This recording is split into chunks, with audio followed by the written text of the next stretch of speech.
Once you already got a hang of doing the foundational strokes that we covered in the previous video, it's time to do letters. Are you ready? Hi! If you're new to the Join Hands channel, thanks for stopping by. I love showing you how to create handmade items that bring joy from your hands to your heart. Now when we sing the alphabet song, we sing it from A to Z. My recommendation though is when you're trying to learn calligraphy, not to learn the letters by drawing them in sequence. It's much better to learn them in groups. That way you see the commonalities in how the letters form using the same foundational strokes. This means that you keep practicing the same foundational strokes as you draw similar letters repeatedly, and that will help us progress in our calligraphy journey much faster than just learning the letters in isolation and in sequence. Now I've broken down the 26 letters of the alphabet into 7 groups. Are you ready to meet this letter group? Now let's summon the 7. The first group comprises of curves. These are your letters C, E, O, and A. Now what is common between all these letters are the curves and the ovals. Let's start with C, which is a curved downstroke. Like pressure at the start, we increase the pressure as we transition downwards towards the baseline. And as we round the curve, we lighten the pressure again. Next, the letter E is like the letter C, except that we start with an upward stroke in the middle to the right, before continuing to form a similar curved shape like C that we created earlier. Next, our O. The letter O is similar to the foundational stroke ovals which you saw in the previous video. We form a downstroke as we go towards the baseline and then lighten the pressure as we transition into an upstroke and close the loop. The letter A is made out of the same oval shape combined with a short stem. But you can also have variations. Like over here, instead of closing the loop for A, I combine the curve with the stem instead of drawing them separately. Group number 2 is made up of the oval and stem. These are your letters B, D, G, Q, and P. Now all these letters contain the oval stroke paired with a longer stem than what we saw in the letter A earlier. For B, we start with creating an upstroke to create a loop. We continue into a downward stroke and form something similar to an oval loop.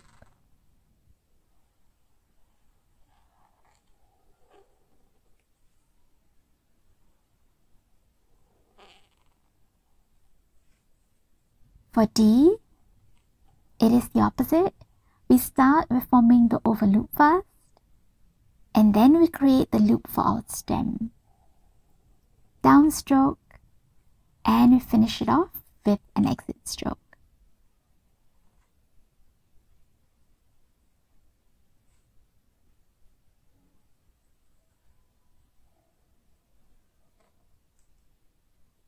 Our lowercase g starts off similarly to D with the oval, but we're combining it with a stem that is a downstroke and turns into a loop and then finished off with an exit stroke. Q is similar to G,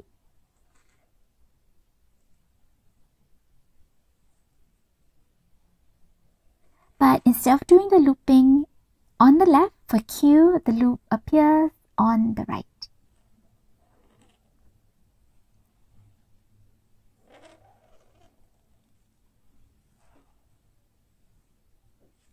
The letter P starts with the stem in a downstroke, then we connect part of the stem and form an oval. You can also do a variation.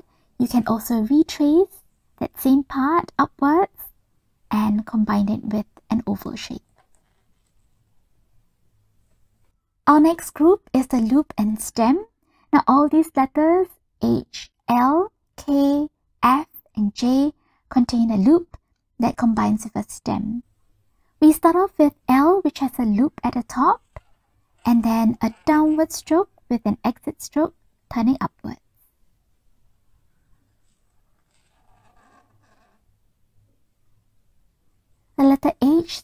with the same loop as we did for L, but then we are pairing the downward stroke with an overturn and then an exit stroke.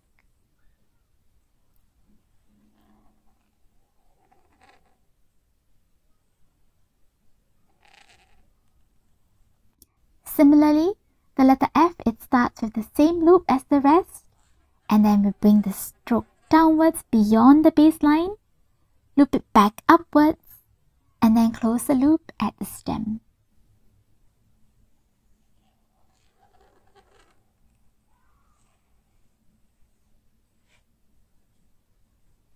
The letter K starts off similarly too, with the stem with a loop, and then we make an upward stroke, loop it midway near the lower half of the stem, and then we bring the stroke down and finish off with the exit stroke.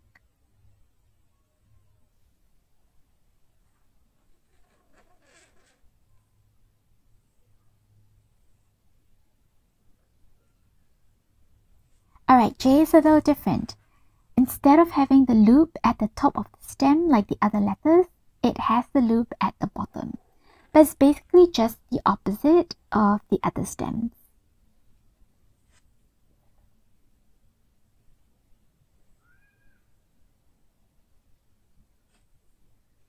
These next strokes are easy peasy. It comprises mainly of a downstroke, except that the I comes with the tittle or dot, and T is a little longer than the I, and it comes with a bar.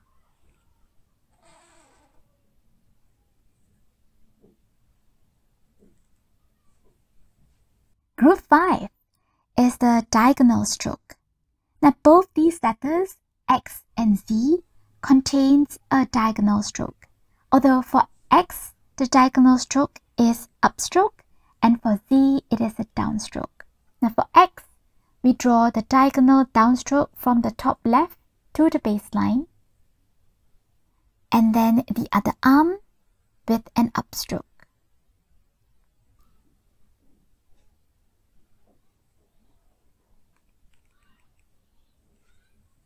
Now you can start the upstroke from below the baseline or at the baseline. Now with Z or Z, we start first with a thin horizontal stroke, transition into a diagonal downstroke, and then finish the stroke below the baseline. You can add some sort of a curve.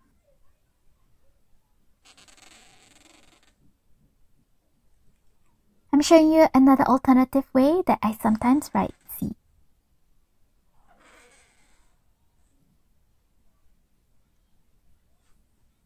Alright, group 6. Now what is common with these letters N, M, U, and Y is that they contain overturns and underturns. We start first with a vertical downward stroke for the stem of N, lightening the pressure as we get ready for the overturn, and then end off with our exit stroke.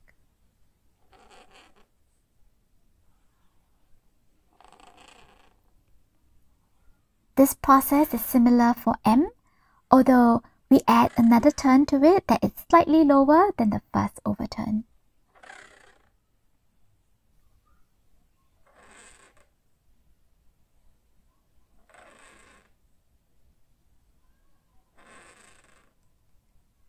For our U, we're going to do an underturn, and at the end of it, we'll do a downstroke for the stem and finish off with the exit stroke.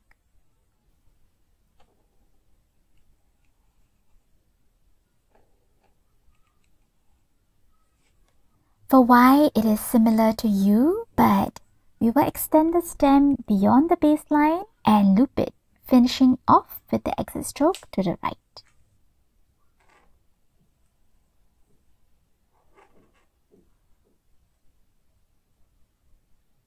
And last but not least, I call this group the sharp underturns. Unlike the wider underturns that make up the sixth group of letters, which are a little bit more bowl-shaped, now for these letters, there are elements that require a sharper or more condensed underturn. For V, you start with a heavier pressure as you do your downstroke towards the baseline. And as you lift off, you'll change the direction more sharply as you follow through with an upstroke.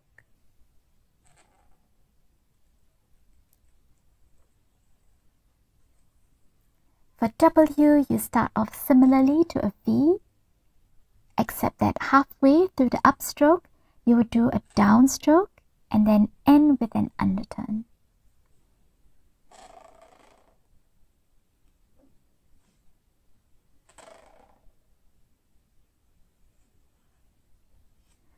For the classic R, we start with a light stroke downwards, change the direction of your curve towards the baseline, create a sharp turn upwards.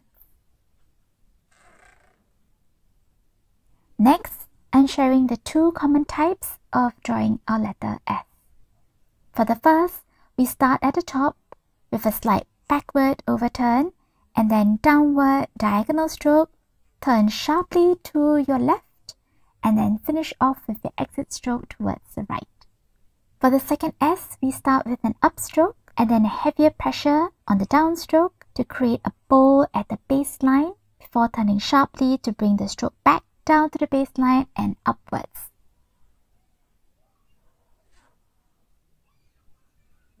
Accompanying this video, I've also provided a handout.